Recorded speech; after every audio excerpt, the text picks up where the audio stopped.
Lo cuma jadi main karakter di kehidupan lo doang. Ini satu kalimat yang makin kesini, makin aku percaya. Karena kalau kita benar-benar paham kita tuh cuma jadi tokoh utama di kehidupan sendiri, pasti kita jadi lebih fokus untuk bisa bikin cerita sebaik mungkin. Jadi tahu prioritas, sadar sama apa yang kita mau, dan jadi lebih sibuk mengejar tujuan hidup kita sendiri daripada ngurusin hidup orang lain. Dan ini yang aku jalanin sekarang. Karena semakin aku fokus membangun hidupku sendiri, semakin aku sadar kalau aku nggak punya waktu untuk mengomentari ataupun mencoba jadi main karakter di kehidupan orang lain. Sekarang aku lebih fokus untuk menikmati dan meromantisasi segala proses kehidupan aku, jadi nggak punya waktu untuk mikirin jalan kehidupan orang lain. Mungkin bagi sebagian orang, kelihatan jadi pick me, ya nggak apa-apa juga, itu kan hak mereka untuk ngejudge. Tapi kalau ditanya pendapatku, orang-orang yang terkesan pick me justru orang-orang yang merasa perlu membuat narasi baru di kehidupan orang lain. Seolah-olah cerita hidup orang lain harus mengikuti versi cerita yang mereka buat. Padahal kan semua orang punya jalan hidupnya masing-masing. And in this economy yang udah serba mumet, daripada kita harus sibuk bikin cerita baru di kehidupan orang,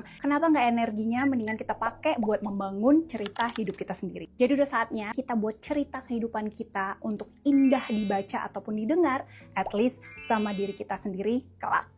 Bye!